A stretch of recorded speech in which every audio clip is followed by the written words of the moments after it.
Relaciones intraespecíficas. Son las relaciones que se dan entre individuos de la misma especie, ya sea de forma temporal o permanente. Pueden ser cooperativas o competitivas.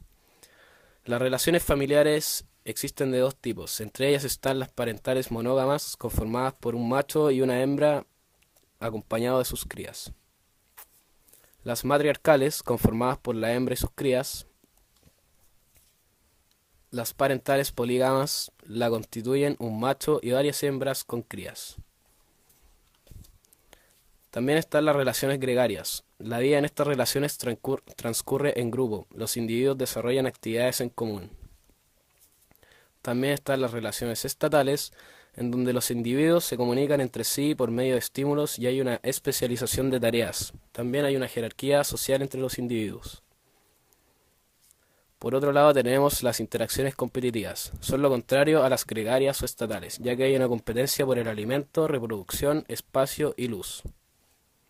Relaciones que se establecen entre organismos de diferentes especies. Las especies deben reproducirse y sobrevivir para que puedan mantener su población. Entre estas están la depredación, interacción directa entre dos especies, lo que implica una transferencia de energía. Esto afecta el crecimiento de una especie y disputan recursos limitados, pero tarde o temprano una de las dos se superpone sobre la otra y logra predominar el recurso o lugar. También está el parasitismo, en donde una especie vive a expensas de otra, se aprovecha de ella lentamente, es similar a la depredación. El comensalismo, en donde una especie no se ve ni afectada ni beneficiada, y la otra se ve beneficiada. Un ejemplo de esto es la lapa y la ballena.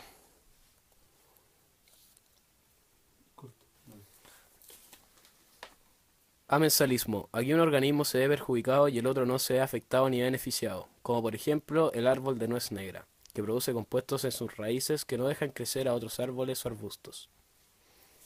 Luego está el mutualismo. Aquí ocurre una dependencia entre dos organismos, los dos se ven beneficiados. Aunque esto suena agradable, no lo es, ya que la dependencia es tanta que hay un gran peligro de que los dos organismos, por falta de dependencia, se extingan. En el inquilinismo, la especie inquilina obtiene protección de otra que resulta neutra, como por ejemplo las aves que habitan en nidos en los árboles. En la foresía hay una relación de transporte entre dos especies. Esta relación es pasiva al igual que el transporte, por ejemplo el tiburón y la rémora. En la cooperación las dos especies se ven beneficiadas, pero no hay ninguna dependencia entre ellas, como por ejemplo las esponjas que viven sobre la concha de algunos moluscos o los peces con las anémonas anónimas. También la tasa de natalidad, número de individuos por unidad de tiempo. También la tasa de mortalidad, número de individuos que mueren por unidad de tiempo. Y las migraciones. Son los movimientos de los individuos dentro de la población. La inmigración es la entrada de nuevos individuos y la emigración la salida de estos. En el crecimiento poblacional es el aumento o disminución del número de individuos de una población, que son determinados por el resultado de la natalidad, la migración y la mortalidad. El tamaño de la población es la sumatoria de todos los factores ambientales que afectan la densidad. El potencial biótico es la capacidad de los individuos de reproducirse en las mejores condiciones. En condiciones óptimas, el crecimiento es exponencial. Esto quiere decir que el crecimiento ocurre de forma continua, aunque tiende a estabilizarse.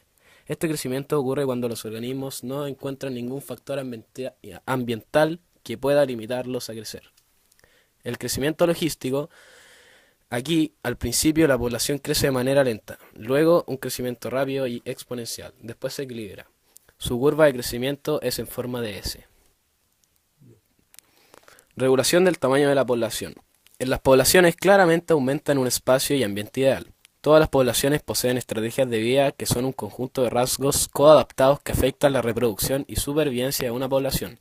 Estas estrategias se clasifican en estrategias R y estrategias K.